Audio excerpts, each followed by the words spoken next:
जय श्री हरि, जय श्री हरि। आइए सुनते हैं बृहस्पतिवार की पौराणिक व्रत कथा। ब्राह्मण जी बोले कि मनुष्यों को भोजन कराना चाहिए और धन को शुभ कार्य में खर्च करना चाहिए, जिससे तुम्हारा कुल का यश बढ़ेगा, स्वर्ग की प्राप्ति होगी, पितृ प्रसन्न होंगे। दासी की बात सुनकर महारानी अपना धन शुभ कार्य में खर्च करना चाहिए, जिससे पूरे नगर में तुम्हारा यश फैलेगा। बृहस्पतिवार व्रत की कथा के बाद श्रद्धा के साथ आरती करनी चाहिए। इसके बाद ही प्रसाद बांटकर प्रसाद को ग्रहण करना चाहिए। एक दिन राजा दुखी होकर जंगल में एक पेड़ के नीचे आसन देकर बैठ गए। वह अपने दशा को याद करने में व्याकुल हो गए। बृहस्पतिवार का दिन था। एकाएक उसने देखा कि निर्जला वन में एक साधु प्रकट हुए। वह साधु वेश में स्वयं बृहस्पति देव जी थे। लकड़हारे के सामने आकर बोले कि हे लकड़हारे, इस सुनसान जंगल में क्यों चिंतित बैठा है, क्यों चिंता मगन है? लकड़हारे ने दोनों हाथ जोड़कर प्रणाम किया और उत्तर दिया, महात्मा जी, आप सब कुछ तो जानते हैं, मैं क्या कहूँ? यह कहकर रोने लगा और साधु को अपनी आत्मकथा सुनाने लगा। महात्मा जी ने कहा, तुम्हारी स्त्री ने बृहस्पति के दिन बृहस्पति भगवान का निरादर किया है, जिसके कारण रुष्ट होकर उन्होंने तुम्हारा यह दशा कर दी है। अब तुम चिंता को दूर करके मेरे कहने पर चलो, तो मैं तुम्हारे सब कष्ट दूर हो जाएंगे और भगवान पहले से भी अधिक संपत्ति देंगे। तुम बृहस्पति के दिन कथा किया करो। 2 पैसे के चने मुनाफा लाकर उसका प्रसाद बनाओ और शुद्ध जल के लोटे में शक्कर मिलाकर अमृत तैयार करो। कथा के पश्चात अपने सारे परिवार और सुनने वाले प्रेमियों में अमृत का वह प्रसाद बांटकर आप भी ग्रहण किया करो। ऐसा करने से भगवान तुम्हारी सभी मनोकामनाएं पूर्ण करेंगे। साधु के ऐसे वचन सुनकर लकड़हारा बोला, हे प्रभु, मुझे लकड़ी बेचकर इतना पैसा नहीं मिलता जिससे भगवान के उपरांत भोजन के उपरांत कुछ बचा सकूं। मैंने रात्रि में अपनी स्त्री को व्याकुल देखा। मेरे पास कुछ भी नहीं जिससे मैं उनकी खबर मंगा सकूं। साधु ने कहा कि हे लकड़हारे, तुम किसी बात की चिंता मत करो। बृहस्पति के दिन तुम रोजाना की तरह लकड़ी काट कर लेकर शहर को जाओ। तुमको रोजाना से भी दुगना दान प्राप्त होगा, जिससे तुम भली भांति भोजन भी कर लोगे और बृहस्पतिवार की पूजा भी संपन्न कर लोगे। इतना कहकर साधु अंतर्धान हो गए। धीरे धीरे समय व्यतीत होने लगा। बृहस्पति का दिन आया। लकड़हारा जंगल में लकड़ी काट कर किसी शहर में बेचने गया। उसे उस दिन से भी ज्यादा दाम प्राप्त हुए। वह गुड़ चना लाकर गुरुवार का व्रत किया। उस दिन से उसके सभी क्लेश दूर हो गए। परंतु जब दोबारा गुरुवार का दिन आया तो बृहस्पतिवार का व्रत करना भूल गया। इसी कारण बृहस्पति देव भगवान जी नाराज हो गए। उस दिन उस नगर के राजा ने विशाल यज्ञ का आयोजन रखा था तथा सभी शहर वालों को यह घोषणा करा दी गई थी कि कोई भी मनुष्य अपने घर में भोजन नहीं बनाएगा, आग नहीं जलाएगा। समस्त जनता मेरे यहीं भोजन करने आएंगी। इस यज्ञ को और इस आज्ञा को जो नहीं मानेगा उसे फांसी की सजा दी जाएगी। इसी तरह की घोषणा संपूर्ण नगर में करवा दी गई। राजा की आज्ञा अनुसार शहर के सभी लोग भोजन करने गए, लेकिन लकड़हारा कुछ देर से पहुंचा। इसलिए राजा उसको अपने साथ घर ले गए और ले जाकर उनको भोजन करा ही रहे थे तो रानी की दृष्टि उस खूंटी पर पड़ी जिस पर उसका हार लटका हुआ था। वह वहां पर दिख नहीं रहा था। रानी ने निश्चय किया कि हार इसी मनुष्य ने चुरा लिया है। उसी समय सिपाहियों को बुलाकर उसको कारागार में डलवा दिया गया।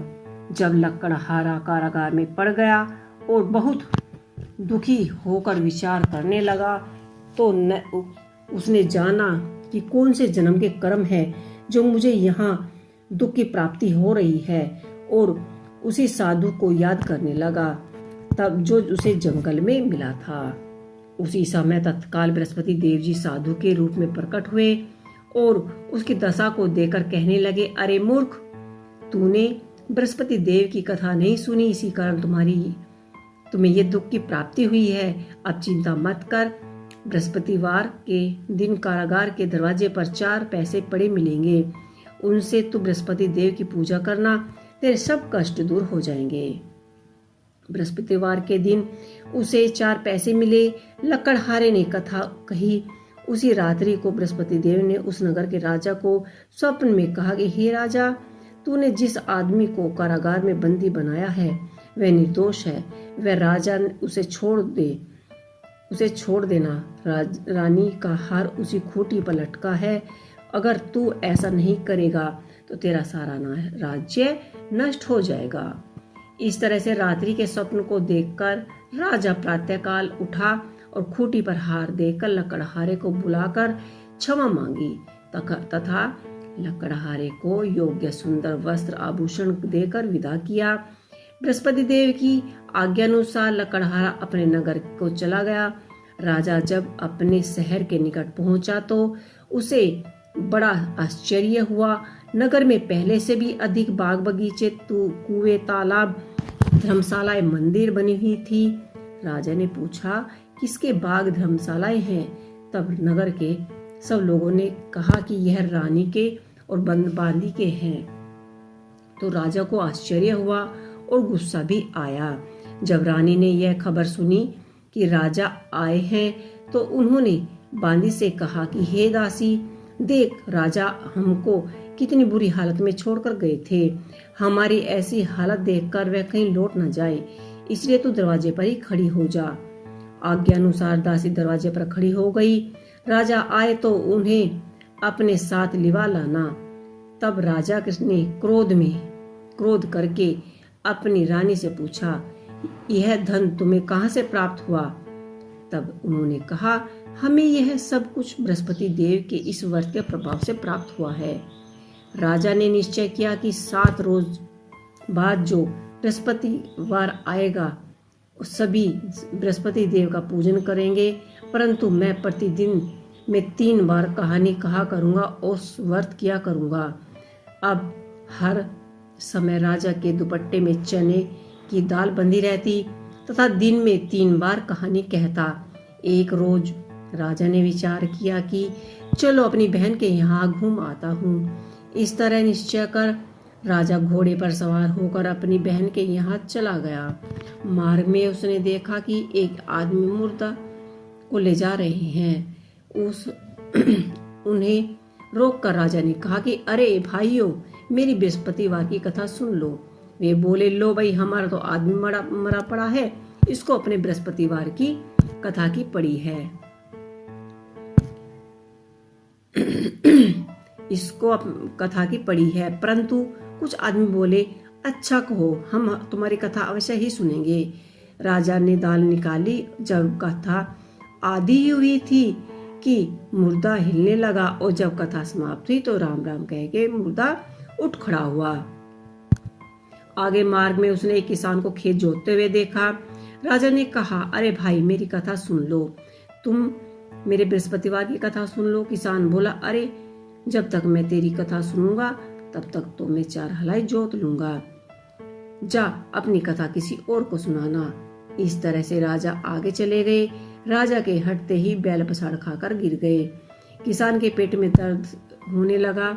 उसी समय उसकी माता रोटी लेकर आई। उसने जब यह देखा तो अपने पुत्र से सब हाल पूछा और बेटे ने कहा कि हाल कह दिया तो बुढ़िया दौड़ती दौड़ती उस घुड़सवार के पीछे गई और बोली कि मैं तेरी कहानी सुनूंगी, अपनी कथा मेरे खेतों पर चलकर कहना है। राजा ने बुढ़िया के खेतों पर जाकर कथा कही तो कथा सुनते ही उसके बैल उठ खड़े हुए और किसान के बेटे का पेट का दर्द बंद हो गया। राजा अपनी बहन के घर पहुंचा। बहन ने भाई को खूब मेहमानी की। दूसरे रोज प्रातःकाल राजा जगा तो वह कहने लगा कि सब लोग भोजन कर रहे हैं। राजा ने अपनी बहन से कहा, कोई ऐसा मनुष्य है जो कि मेरी कथा सुन सके? बहन बोली, हे भाई, यह देश ऐसा ही है कि यहाँ पहले लोग भोजन करते हैं, बाद में ही काम करते हैं। अगर आपको कोई पड़ोस में हो तो मैं देखकर आती हूँ।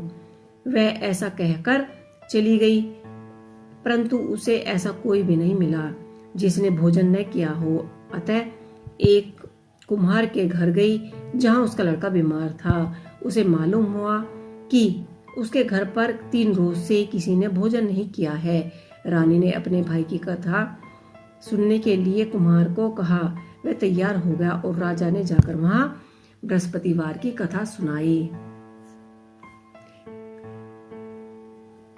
कही, जिससे सुनकर उसका लड़का ठीक हो गया। अब तो राजा की प्रसन्नता का कोई ठिकाना न था। एक रोज उसने अपनी बहन से कहा कि हे बहन, हम अपने घर जाएंगे, तुम भी तैयार हो जाओ। राजा की बहन ने अपनी सास ने कहा चली तो जा, परंतु बच्चे नहीं जाएंगे। बहन ने अपने भाई से कहा, भैया मैं तो चलूंगी, लेकिन कोई बालक नहीं जाएगा। राजा बोला, जब कोई बालक ही नहीं जाएगा तो तू ही क्या करेगी? बड़े दुख के मन से राजा अपने नगर को लौट आए। राजा ने अपनी रानी को सारी निर्वंशी है, हमारे मुंह देखने का धर्म नहीं है और कुछ भोजन आदि नहीं किया। रानी बोली, हे प्रभु, बृहस्पति देव ने हमें सब कुछ तो दिया है, वे औलाद भी देंगे। उसी रात को बृहस्पति देव जी ने राजा के स्वप्न में कहा कि हे राजन, उठो, सभी सोच त्याग दो, तेरी रानी गर्भ से है। और राजा की यह बात सुनकर बड़े ही खुश हुए। 9वें महीने में रानी ने एक बालक को जन्म दिया। तब राजा बोले कि हे रानी, स्त्रियां बिना भोजन के रह सकती है, बिना कहे नहीं। मेरी बहन आवेगी तो तुम उसे कुछ मत कहना। रानी ने कहा, ठीक है। जब रानी की बहन आई, यह शुभ समाचार सुनकर तो उसने बहुत खुशी हुई और बधाई लेकर अपने भाई के यहाँ आई। तभी रानी ने कहा, घोड़ा चढ़कर तो नहीं आई, गधा चढ़कर आई।